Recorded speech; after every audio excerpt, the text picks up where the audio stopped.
Okay. Steve, go.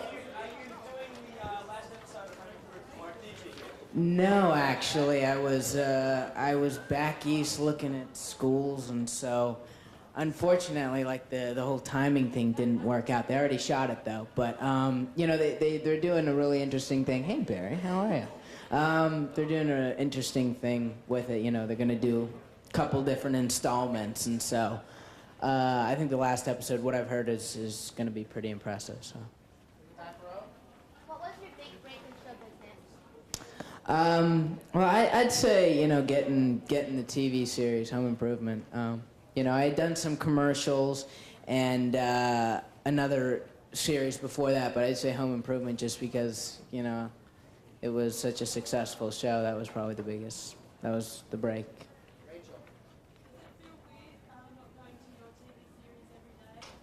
You know what? My life has been filled up with so many other things that I've hardly, you know, had time to sit back and go, wow. You know, it has been a change in the routine, but it's been a change that I've welcomed and enjoyed. You know, I've gotten to go to school and be with my friends, and it's been a very demanding year. And, you know, looking back, I made such a good decision because had I stayed at the show and tried to do academically what I'm doing now, I would have, you know, put myself in an early grave. So I'm still in high school. So, but you know, prepping for university, and yeah, I mean, I'm glad I got to be there this year, and I got to be a part of, you know, all the school functions and go to the football games, and it was just, it's been great. Well, I finished a film with Ellen Burstyn, an independent film called Walking Across Egypt, and finished that in January.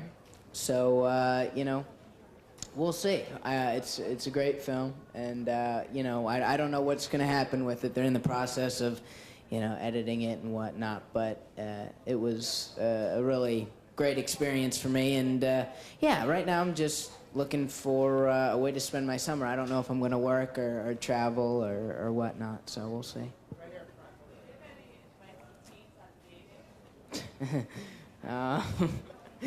No. I don't know. You know, I just take your time.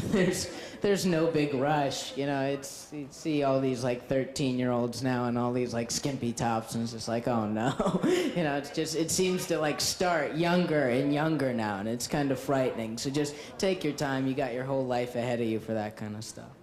Any plans to direct?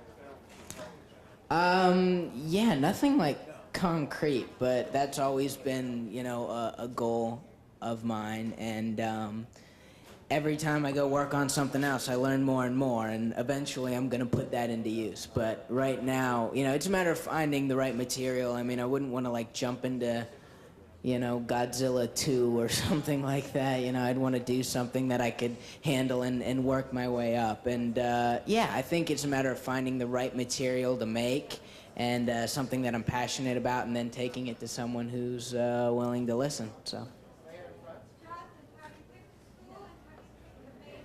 No, I haven't picked a school. You know, I won't start the application process for a while, but you know, I've always liked politics and political science and that kind of stuff. So maybe history, something that I'm interested in. I don't know if I'll necessarily use that, you know, in the entertainment industry, but it's something that I can use and have something to fall back on, and something that I'm interested in and enjoy studying. So. You know what?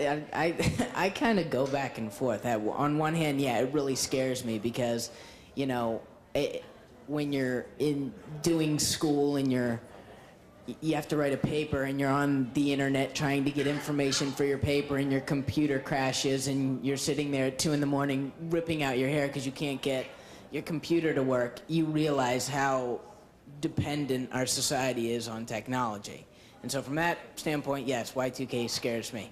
But on the other hand, you know, I'd like to think that we have a lot of smart people out there, and I'd like to think that someone is going to figure this thing out. So. Just a few more. We're going to go here in the back of this side. To attract the attention of the press? Oh, crush. Oh. I'm like, I don't know. I don't, I don't do that stuff. Oh, gosh. I don't know. I'm generally not like that. You know, I always have had much more luck just being myself. You know, I find that when I start trying to alter the way I am to appeal to another person, it generally wasn't meant to work out anyway. So I always have much more luck just, you know, being myself. That tends to work best. That really had an impact on you. Oh, gosh, I don't know.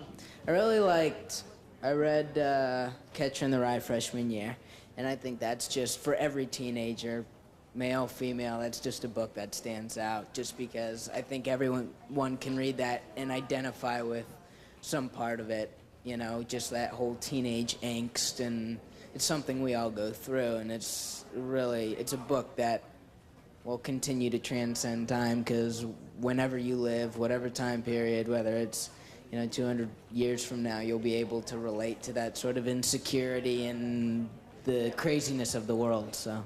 Last question, please. John, of all the time, many years that you've been on Home Today, what episode that sticks out in your mind to you as the best episode?